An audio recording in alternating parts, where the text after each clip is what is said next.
Buenas tardes, profesora, compañeros en general.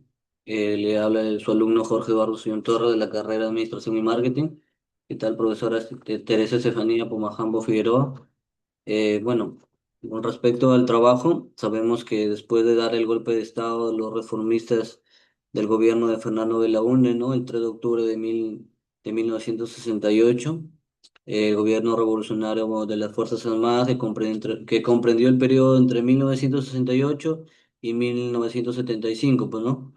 Al mando del señor Juan Velasco Alvarado, ¿no?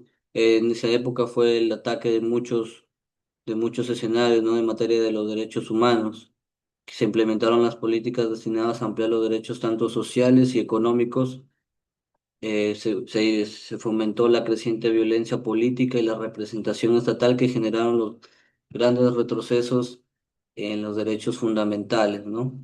Hubo transformaciones significativas en el reconocimiento formal de los derechos, ¿no? Se vieron opacadas por las violaciones sistemáticas que marcaron un quiebre en la dignidad de la población peruana.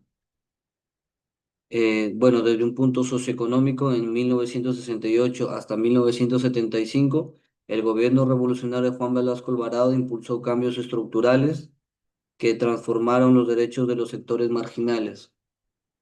Se apareció la reforma agraria, el decreto de la ley 177-16, en que apareció en 1969, daba a conocer la distribución de las tierras a los campesinos, reconoció sus derechos laborales y las propiedades de los campesinos, ¿no?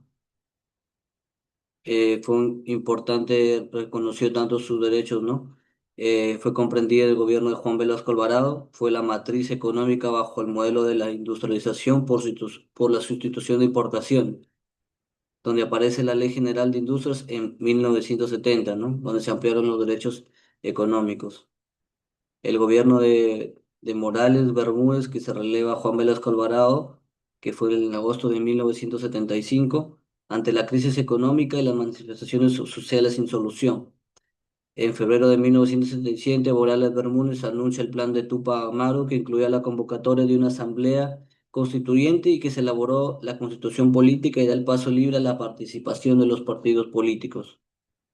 Ya en la década de los 80, el periodo de Fernando Belaúnde Terry y Alan García aumentó la pobreza, ya que dio la deuda externa y la desigualdad. Cabe resaltar que acá, culminando el mandato de Alan García, deja al país sumergido en una insólita hiperinflación. En la década del 80, el terrorismo acechaba, lo cual generó que, sumado a la crisis económica del país, se viva totalmente un terror. Eso alejó a los inversionistas tanto nacionales y extranjeros. El terrorismo de la época significó una profunda pobreza, ¿no? Apareció el Sendero Luminoso y la violencia armada, las violaciones de los derechos humanos por parte del Estado. Bueno, en conclusión, en el periodo entre 1968 y 1990, el Perú experimentó cambios en los derechos humanos. Fueron las transformaciones en el reconocimiento formal de los derechos colectivos sociales durante el velaquismo, durante la época de Juan Velasco, pero fueron eclipsadas por el colapso de los derechos civiles y políticos durante la violencia de los 80.